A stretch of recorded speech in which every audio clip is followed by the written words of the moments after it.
Se in questo momento senti un peso sul petto, se ogni giorno esci di casa già stanco, se ti riconosci nella persona che dice sempre sì mentre gli altri ti calpestano, quello che sto per dirti ti farà finalmente respirare. Oggi scoprirai la verità che ti libererà per sempre. Non tutti meritano la tua gentilezza e quando lo capirai, riprenderai il controllo della tua vita. Quando la tua bontà diventa la loro debolezza. Hai mai notato come certe persone spariscono non appena smetti di essere utile? Come improvvisamente non rispondono più al telefono quando sei tu ad aver bisogno? Marco Aurelio scrisse: «Non aspettarti gratitudine dagli altri, ma non cessare di fare il bene per questo. Ma c'è una differenza sottile che devi capire. Esiste una categoria di persone che vedono la tua bontà come un distributore automatico. Inseriscono la richiesta, tu eroghi gentilezza, loro prendono e se ne vanno. Niente grazie, niente riconoscimento, niente reciprocità. Per loro sei semplicemente un mezzo per ottenere quello che vogliono. Ricordo la storia di Elena, una ragazza che ogni giorno preparava il pranzo anche per la sua coinquilina. Per mesi. Quando Elena si ammalò e non riuscì a cucinare, la coinquilina, oltre a non prendersi cura di lei, le disse pure che era strano non trovare il pranzo pronto. Questa è la realtà cruda.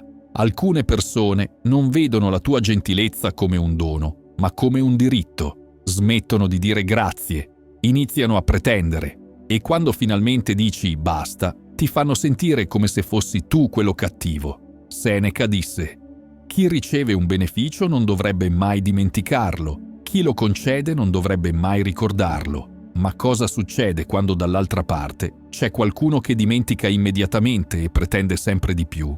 La verità è che non tutti hanno la capacità emotiva di apprezzare la bontà. Alcuni sono cresciuti pensando che il mondo gli debba tutto. Altri sono così concentrati sui propri bisogni che non vedono nemmeno i tuoi sforzi. E poi ci sono quelli che vedono la gentilezza come debolezza da sfruttare. Il primo passo per proteggere la tua energia è riconoscere questi segnali. Quando qualcuno non dice mai grazie, quando considera normale il tuo aiuto, quando sparisce nel momento in cui hai bisogno tu, non è ingratitudine casuale, è uno schema. E tu non sei tenuto a continuare a dare a chi non sa ricevere con rispetto. Ognuno ha un ruolo nel tuo percorso di vita. Epitteto insegnava: non puoi controllare quello che ti accade, ma puoi controllare come reagisci. Questa saggezza si applica perfettamente alle relazioni umane. Non tutte le persone che incontri sono destinate a rimanere per sempre nella tua vita. Pensa alla tua esistenza come a un treno. Alle varie stazioni salgono e scendono passeggeri. Alcuni fanno solo una fermata, altri viaggiano con te per tratti più lunghi. Pochissimi arrivano fino alla destinazione finale. E va bene così. Ci sono persone che entrano nella tua vita per insegnarti qualcosa. Magari quella relazione tossica che ti ha fatto capire cosa non vuoi mai più, o quell'amico falso che ti ha mostrato l'importanza della lealtà. Anche se fa male, queste esperienze ti rendono più saggio, più forte, più selettivo. Poi ci sono quelli che arrivano per usarti, riconoscono la tua generosità e ne approfittano. Appaiono quando hanno bisogno di qualcosa e spariscono quando la crisi è passata. Come le sanguisughe, si attaccano, succhiano tutto quello che possono, poi cadono quando sono sazie. Ricordo il caso di Marco, un ragazzo che prestava sempre soldi agli amici universitari. Quando si laureò e iniziò a lavorare, improvvisamente tutti sparirono. Nessuno lo chiamava più per uscire, solo quando avevano problemi economici. Ma esistono anche le persone rare, quelle che entrano nella tua vita per amarti davvero. Queste vedono il tuo cuore, apprezzano la tua anima, ricambiano la tua energia. Con loro non senti mai di dare troppo perché loro danno altrettanto. Non ti svuotano, ti riempiono. Marco Aurelio rifletteva: accetta quello che non puoi cambiare, cambia quello che puoi e impara a distinguere tra le due cose. Non puoi cambiare il motivo per cui le persone entrano nella tua vita, ma puoi scegliere quanto tempo permettere loro di rimanere. La chiave è smettere di aspettarsi che tutti abbiano le stesse intenzioni pure che hai tu. Non tutti sono come te. Non tutti pensano come te. E questo non è necessariamente male, è semplicemente la realtà umana. Quando capisci che ogni persona ha un ruolo diverso nel tuo percorso, smetti di sprecare energie cercando di trattenere chi dovrebbe andarsene e inizi ad apprezzare di più chi sceglie di restare. Il tuo cuore non è un supermercato aperto 24 ore al giorno. Seneca scrisse: «Il valore di un dono non sta nella sua grandezza, ma nell'amore con cui viene offerto. Ma cosa succede quando offri il tuo amore a chi lo calpesta? La gentilezza diventa autoflagellazione. Immaginati di avere un diamante prezioso. Lo daresti al primo che passa per strada? Lo getteresti nel fango? No, lo proteggeresti in una cassaforte. Lo mostreresti solo a chi sa apprezzarne il valore. La tua gentilezza è quel diamante. Troppo spesso le persone dal cuore buono pensano che essere gentili significhi essere disponibili per tutti, sempre, senza limiti. Ma questa non è gentilezza, è autodistruzione con una maschera nobile. La vera gentilezza richiede discernimento, significa saper distinguere chi merita il tuo tempo, la tua energia, il tuo amore. Non tutti ne sono degni, e non c'è niente di sbagliato in questo. Pensa a Sara, un'infermiera che lavorava a turni doppi, aiutava tutti i colleghi, si prendeva sempre i turni peggiori. Un giorno collassò per lo stress. Mentre era in ospedale, nessuno di quei colleghi che aveva sempre aiutato andò a trovarla. Nessuno si offrì di coprire i suoi turni. Aveva dato la sua gentilezza alle persone sbagliate. Marco Aurelio ci insegna: sii come il promontorio contro cui si infrangono incessantemente le onde. Esso sta fermo e attorno ad esso si calmano le acque agitate. Devi essere quel promontorio, fermo nei tuoi valori, ma non disponibile a farsi erodere da chiunque. Custodire la gentilezza significa imparare a dire no, significa riconoscere quando qualcuno sta abusando della tua bontà, significa accettare che dire basta non ti rende cattivo, ti rende saggio. La gentilezza protetta è una gentilezza più potente. Quando la dai con consapevolezza a chi la merita davvero, ha un impatto 1000 volte maggiore. È come la differenza tra spargere semi nel deserto e piantarli in un terreno fertile. Non sprecare la tua gentilezza con chi non la sa valorizzare. Non è crudeltà, è intelligenza emotiva. Non è egoismo, è autoconservazione. E soprattutto non è tradimento dei tuoi valori, è rispetto per te stesso. L'amore non ha poteri magici di trasformazione. Ora arriva la pillola più amara da ingoiare. La tua gentilezza non può trasformare nessuno. Puoi amare una persona egoista per anni, rimarrà egoista. Puoi essere paziente con chi ti manipola, continuerà a manipolarti. Puoi perdonare chi ti tradisce ripetutamente, troverà nuovi modi per ferirti. Epitteto insegnava: l'uomo è disturbato non dalle cose, ma dalle opinioni che ha delle cose. Spesso ci disturbiamo perché abbiamo l'opinione sbagliata sulla natura umana. Crediamo che la bontà generi automaticamente bontà, ma non è così. Ricordo la storia di Giulia, che per 3 anni cercò di salvare il suo fidanzato da problemi di dipendenza. Gli pagava le bollette, copriva le sue bugie con la famiglia, sacrificava i suoi sogni per sostenerlo. Pensava che il suo amore incondizionato lo avrebbe cambiato. Invece lui peggiorava, sapendo di avere sempre una rete di sicurezza. La verità brutale è che le persone cambiano solo quando scelgono di cambiare. Il cambiamento viene dall'interno, dalla volontà personale, dalla consapevolezza di dover crescere. Non viene mai dall'esterno, non importa quanto amore ricevano. Marco Aurelio rifletteva: non puoi controllare le azioni degli altri, puoi solo controllare le tue reazioni. Quando capisci questo, smetti di sentirti responsabile per la crescita emotiva di chi ti circonda. Alcuni sono tossici per natura, per scelta, per abitudine consolidata. Altri sono semplicemente immaturi e non pronti a ricambiare il tuo livello di maturità emotiva.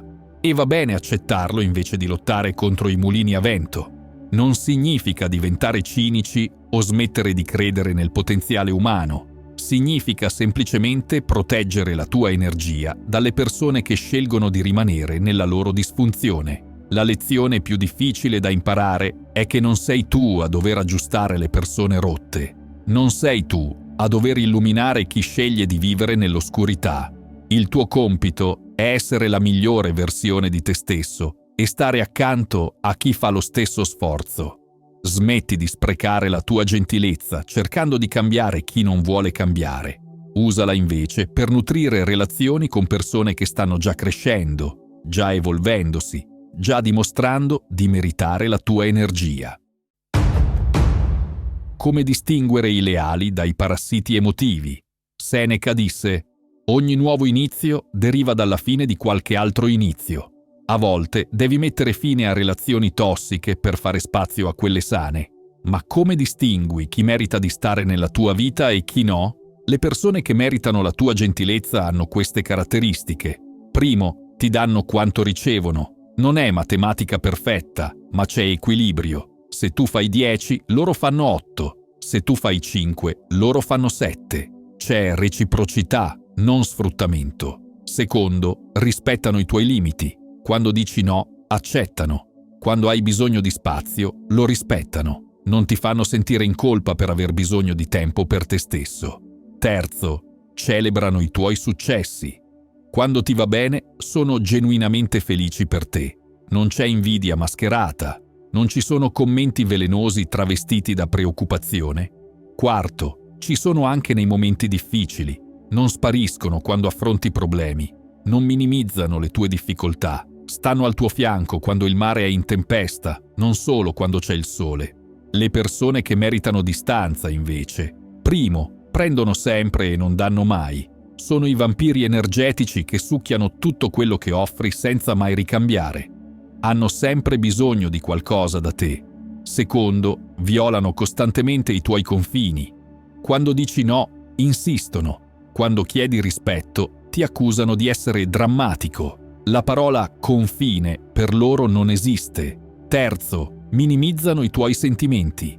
Quando esprimi dolore o disagio, ti dicono che stai esagerando. I tuoi problemi non sono mai abbastanza validi per loro. Quarto, spariscono quando hai bisogno. Sono presenti quando possono ottenere qualcosa da te, assenti quando sei tu ad aver bisogno di supporto. Marco Aurelio insegnava: la migliore vendetta è non essere come il tuo nemico. Non devi diventare cattivo con chi non ti merita. Devi semplicemente allontanartene con dignità. Ricordo la storia di Alessandro, che aveva un gruppo di amici che lo cercavano solo quando organizzava feste a casa sua o quando aveva l'automobile per portarli in giro. Quando perse il lavoro e non poteva più permettersi di essere il facilitatore del gruppo, tutti sparirono. Fu doloroso, ma liberatorio. Finalmente sapeva chi erano i veri amici. La qualità delle tue relazioni determina la qualità della tua vita. Se continui a nutrire rapporti tossici per paura della solitudine, attirerai sempre più tossicità.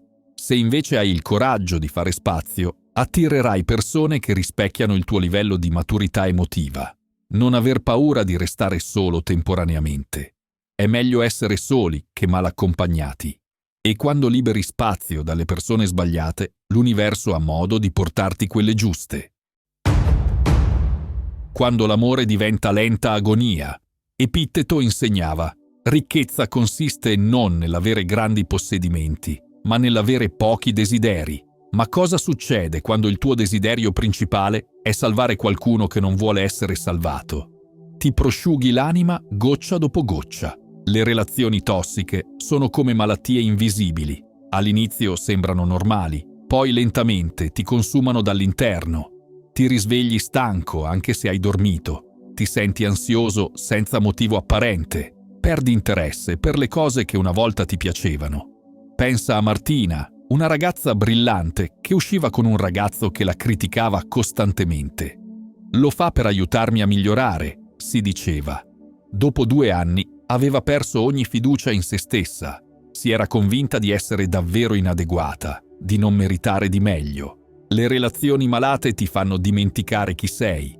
Ti ritrovi a camminare sui gusci d'uovo, a calcolare ogni parola, a sopprimere i tuoi bisogni per evitare conflitti. Diventi una versione annacquata di te stesso. Marco Aurelio scriveva: tutto quello che sentiamo è un'opinione, non un fatto. Tutto quello che vediamo è una prospettiva, non la verità. In una relazione tossica, l'opinione dell'altro diventa la tua verità. e quella verità ti distrugge. Ci sono segnali chiari che una relazione ti sta prosciugando. Ti senti sempre in colpa. Qualsiasi cosa vada storta è colpa tua. Loro non si assumono mai responsabilità. Tu ti assumi sempre troppa responsabilità. Hai paura di essere te stesso. Reprimi le tue opinioni, i tuoi desideri, i tuoi sogni perché sai che verranno criticati o ridicolizzati. Ti isoli dagli altri? Lentamente smetti di vedere amici e famiglia perché è più facile che affrontare domande scomode o critiche al partner.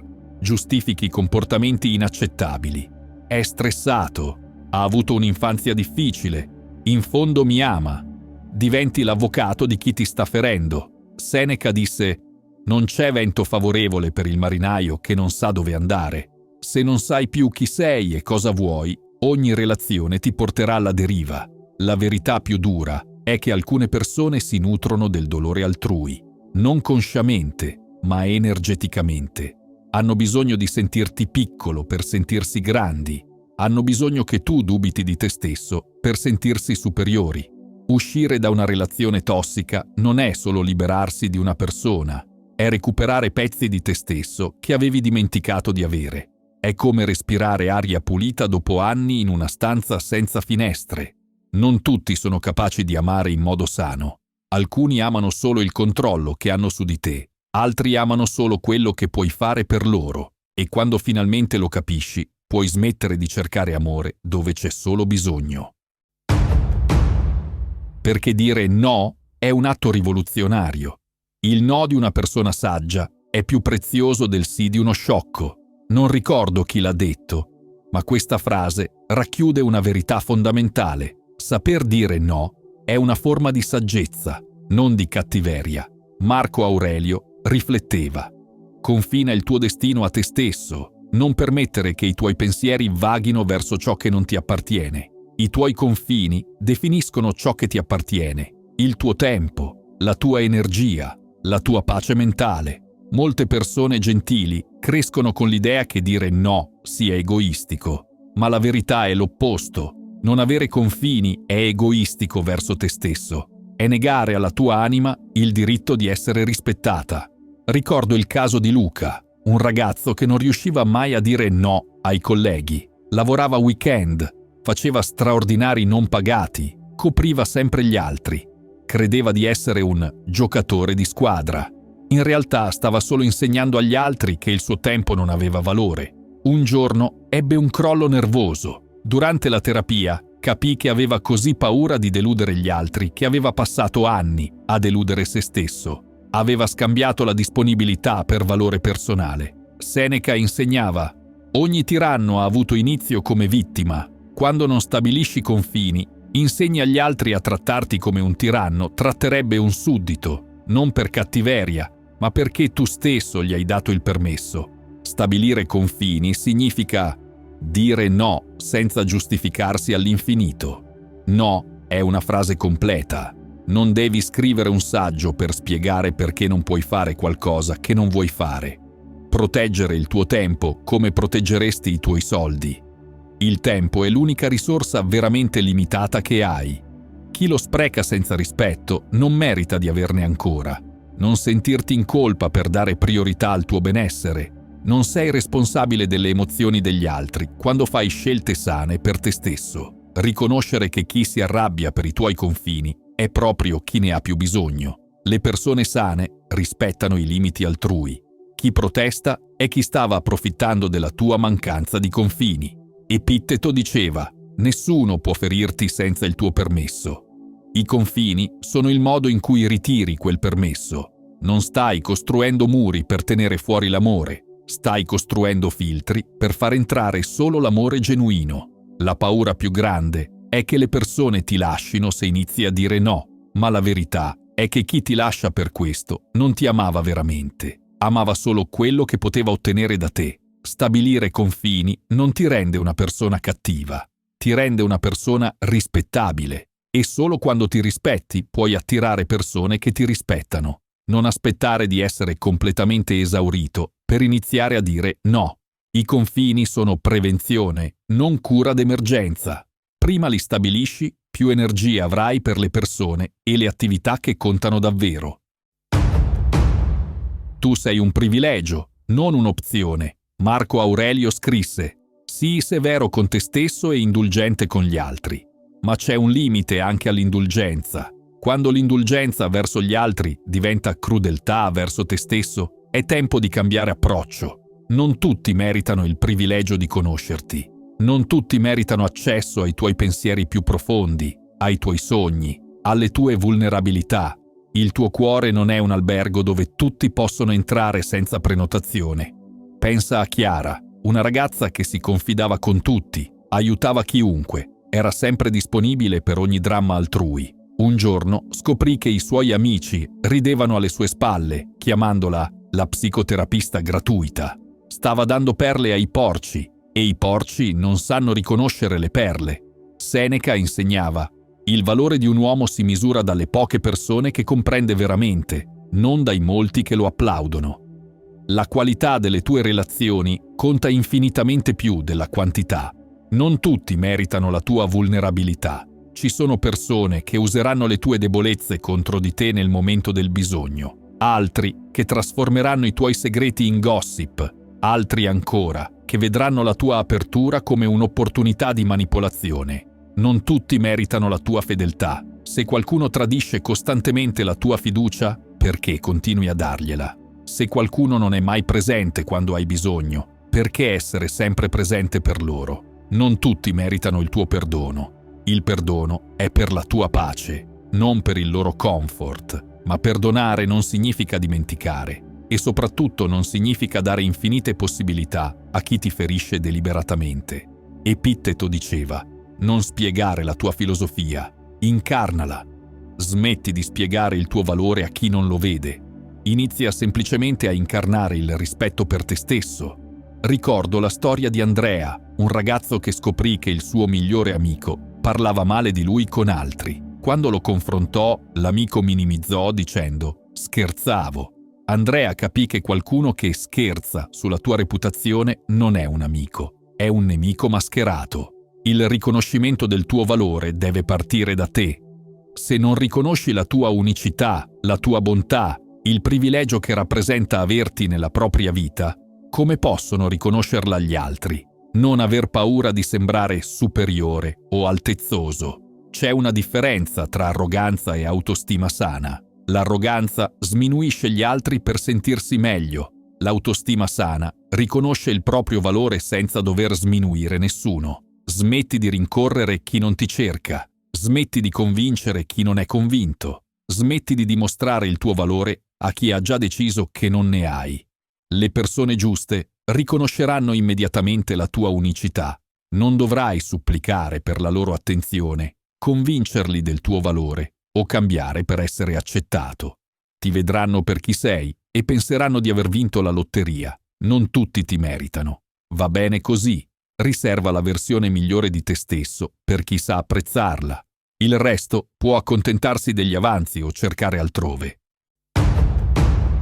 L'arte di essere il tuo migliore alleato. Seneca scrisse: non c'è niente di nobile nell'essere superiore ad un altro uomo. La vera nobiltà sta nell'essere superiore al tuo io precedente. E il primo passo per essere superiore al tuo io precedente è scegliere te stesso senza sensi di colpa. Per anni ti hanno insegnato che scegliere te stesso è egoismo. Ti hanno fatto credere che mettere i tuoi bisogni al primo posto sia cattiveria. La verità è che se non ti scegli tu, nessun altro lo farà al posto tuo. Pensa all'analogia dell'aereo. In caso di emergenza, devi mettere la maschera dell'ossigeno su di te prima di aiutare gli altri. Non perché sei egoista, ma perché se svieni non puoi aiutare nessuno. La vita funziona allo stesso modo. Marco Aurelio rifletteva: la felicità della tua vita dipende dalla qualità dei tuoi pensieri. E la qualità dei tuoi pensieri dipende da quanto bene ti tratti. Se i tuoi pensieri sono pieni di autocritica, senso di colpa per aver detto no, paura di deludere gli altri, non puoi essere felice. Ricordo la storia di Sofia, una madre che aveva dedicato 20 anni della sua vita esclusivamente ai figli, rinunciando a tutto: carriera, amicizie, passioni. quando i figli se ne andarono di casa, si ritrovò persa, vuota, senza identità. Aveva dato tutto agli altri e non era rimasto nulla per lei. Scegliere te stesso significa dare priorità alla tua salute mentale. Se una situazione o una persona ti sta distruggendo psicologicamente, hai il diritto e il dovere di allontanartene, inseguire i tuoi sogni, non quelli che gli altri hanno per te. La tua vita è tua, non vivi per soddisfare le aspettative altrui. Dire no a tutto quello che non si allinea con i tuoi valori. Ogni sì a qualcosa che non vuoi è un no a qualcosa che vuoi davvero. Smettere di giustificarti per essere felice. Non devi chiedere permesso per essere gioioso, per celebrare i tuoi successi, per essere orgoglioso di te stesso. Epitteto insegnava: sei un attore in una commedia, che è quello che l'autore vuole che sia, ma nella commedia della tua vita tu sei sia l'attore che l'autore. Smetti di lasciare che altri scrivano il tuo copione. Il senso di colpa che provi quando scegli te stesso è condizionamento sociale. Ti hanno programmato per credere che il tuo valore dipenda da quanto dai agli altri, ma il tuo valore è intrinseco, non dipende dalle tue prestazioni. Non aspettare che la vita ti dia il permesso di scegliere te stesso. Non aspettare che le persone intorno a te ti incoraggino a farlo. Spesso sono proprio loro a beneficiare della tua autonegazione. Scegliere te stesso non significa diventare egoista o smettere di aiutare gli altri. Significa aiutare gli altri partendo da un posto di abbondanza, non di scarsità. Quando sei pieno, trabocchi naturalmente sugli altri. Quando sei vuoto, dai le briciole e soffri. La verità più liberatoria è che nessuno ti salverà oltre te stesso. Nessuno arriverà a capirti meglio di quanto ti capisci tu. Nessuno ti amerà più profondamente di quanto devi amare te stesso. Smetti di aspettare che qualcun altro riconosca il tuo valore. Smetti di mendicare amore da chi non sa darlo. Smetti di sacrificarti sull'altare dell'approvazione altrui. Scegli te stesso ogni giorno, in ogni decisione, senza scuse e senza sensi di colpa. Perché alla fine della tua vita, l'unica persona con cui dovrai fare i conti è quella che vedi allo specchio. E quella persona merita tutto l'amore, il rispetto e la gentilezza che hai sempre dato agli altri. Marco Aurelio ci lasciò queste parole: tutto quello che abbiamo è una conseguenza di quello che abbiamo pensato. Se fino ad oggi hai pensato di non meritare rispetto, hai attirato mancanza di rispetto. Se hai pensato che il tuo valore dipendesse dal dare sempre tutto agli altri, hai attirato sanguisughe emotive. Ma da oggi puoi cambiare tutto. Da oggi puoi scegliere di dare la tua gentilezza solo a chi la merita. Da oggi puoi dire no senza sentirti in colpa. Da oggi puoi riconoscere che non tutti sono degni del privilegio di conoscerti. La tua gentilezza è un regalo, non un diritto che gli altri hanno su di te. Proteggila, custodiscila, donala con saggezza. Perché quando finalmente imparerai che non tutti meritano la tua gentilezza, scoprirai qualcosa di meraviglioso. Chi la merita davvero la apprezzerà infinitamente di più. E tu, finalmente, sarai libero. Se hai trovato valore in queste parole, ti piacerà uno di questi video.